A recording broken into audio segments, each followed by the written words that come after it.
That is stonewalling, that's a failure of leadership, and that is why I've called for your resignation. Fue la primera comparecencia ante el Senado para la secretaria Kristi Noem después del asesinato de 2 estadounidenses en Minneapolis. Los senadores querían escucharla después de los videos controversiales donde aparecen sus agentes disparando a sangre fría contra estadounidenses. Going after enough people who did this damage at the expense of running numbers that Stephen Miller wants out of the White House. We just want numbers. We want 1,000 a day, 6,000 a day, 9,000 a day because numbers matter, right? No, they don't matter. Quality matters, not quantity, quality. And what we've seen is a disaster. Under your leadership, Ms. Noem, a disaster. What we've seen is innocent people getting detained that turn out are American citizens. I could talk about the culture that's been created here with Stephen Miller aiding and abetting. I heard first reports that he was the one that said it was a domestic terrorist situation where 2 people lost their lives in Minneapolis. I've heard that report. Maybe you can refute it. I don't know that we'll have time for you to respond because I'm giving you a performance evaluation here. I'm not looking for a response. El senador republicano por el estado de Carolina del Norte, Tom Tillis, pidió la renuncia de Kristi Noem por falta de liderazgo del DHS. Submit this letter from the Office of Inspector General that cites 10 different instances under Ms. Noem's leadership where they've been misled and not allowed to pursue investigations that they think are critically important.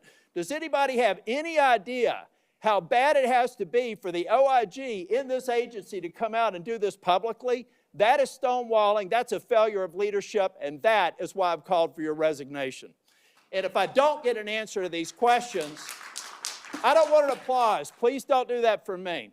If I don't get an answer to these questions, if I don't get an answer that you've had a month to respond to, and the remaining ones, as of today, I'll be informing leadership that I'm putting a hold on any en-bloc nominations until I get a response. Otro de los cuestionamientos fue la compra de un avión de lujo para supuestamente vuelos de deportación de inmigrantes y viajes de funcionarios. El avión cuenta con una habitación con cama, ducha, cocina, cuarto de televisión con pantalla plasma y hasta un bar. La realidad es que los deportados van en aviones de pasajeros amarrados de pies y manos. Could you explain this?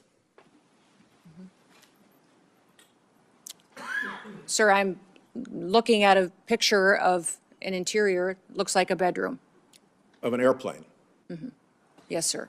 You're not familiar with that? These photos are not accurate. If you're referring to the airplanes that the Department of Homeland Security has purchased and are purchasing, we're using them for long-range command and control aircraft that is dictated in statute by Congress for the Department of Homeland Security to have a plane. A luxury jet with a bedroom in it? Yeah, we used a 737. I've been on it once, but it is being used by other administration officials, and it is used for command and control flights for the department. The department has found that in purchasing our aircraft, that we will save the taxpayers hundreds of millions of dollars. Does it have a bedroom in it? In fact, we spent $1.42 billion on ICE deportation flights last year. Does it have a bedroom in it? I believe it's being refurbished and not having a bedroom in it. So it is being refurbished. What kind of deportee justifies being flown out of the country in a luxury jet with a bedroom and accommodations like this? There are aircraft being purchased that will be utilized for executive air travel and for deportations. We can continue to serve our Coast Guard and our military for years to come. About these aircraft. They've been reported as saying, although they don't want to say publicly this, but individuals described as senior administration officials have described these airplane purchases as the world's worst deal and an abuse of federal funds. Can you tell me what the Republicans on this committee who voted for what I call the billionaires bill that gave you the money to buy these jets knew about your plans to acquire luxury jets when they voted for that money? The dollars for these airplanes was appropriated by Congress. In fact, it's mandated from Congress and rules that you've given us that we need to have a long-range command and control aircraft that will seat up to 17 people in the Department of Homeland Security for national security purposes. We are complying with the law.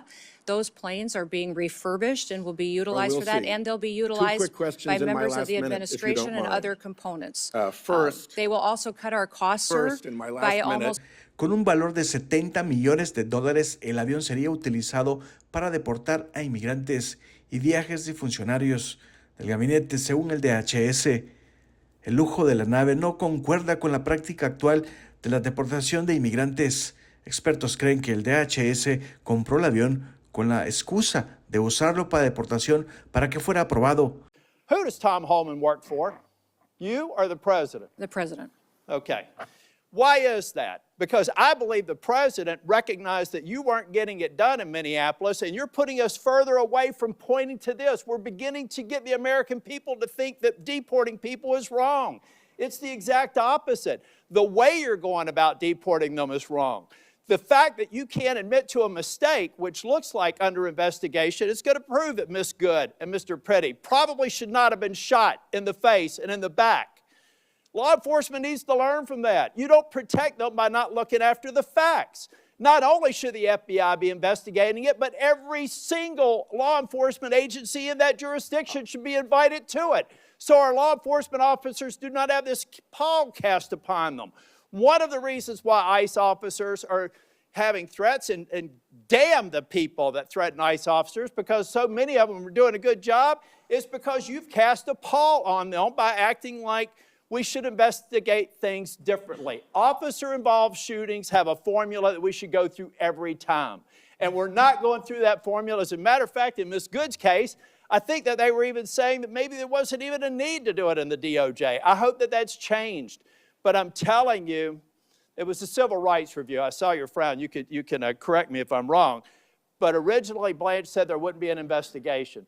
Folks, law enforcement, we've got to have their back.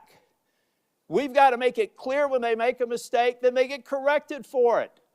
But you don't walk away from it, and you've done it too many times. Now, Secretary, I read your book last week. And honestly, some of the parts of it impressed me, but some of it distresses me. And I'll give you a good example of one that does. The passage where you talk about killing a dog that was 14 months old. I train dogs, all right? And you are a farmer. You should know better. You should know that if you're going out to a hunting lodge and you're putting pheasants out and you're putting dogs out, you don't take a puppy out there.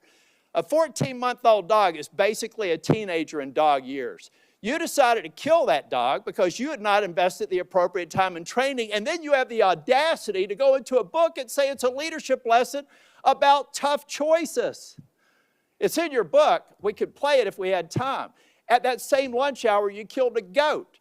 And you killed the goat because you said it was behaving badly. You are a farmer. You don't castrate a goat. They behave badly. You should have probably done that before. But my point is, those are bad decisions made in the heat of the moment, not unlike what happened up in Minneapolis.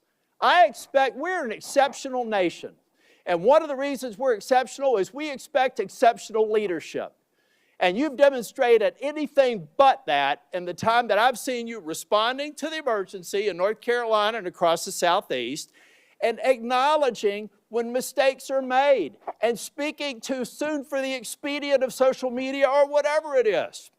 I'll leave you with this, Ms. Noem. I'm expecting answers to Charlotte's Web. I requested it a month ago. That was one of the investigations in Charlotte, 20 minutes from where I live. All I asked for, if it had to be anonymized, was information so that I could determine if your hit rate is right. I want to find more of those people, and I want to detain fewer of the others. And Mr. Chair, in my remaining time, I have a lot to go.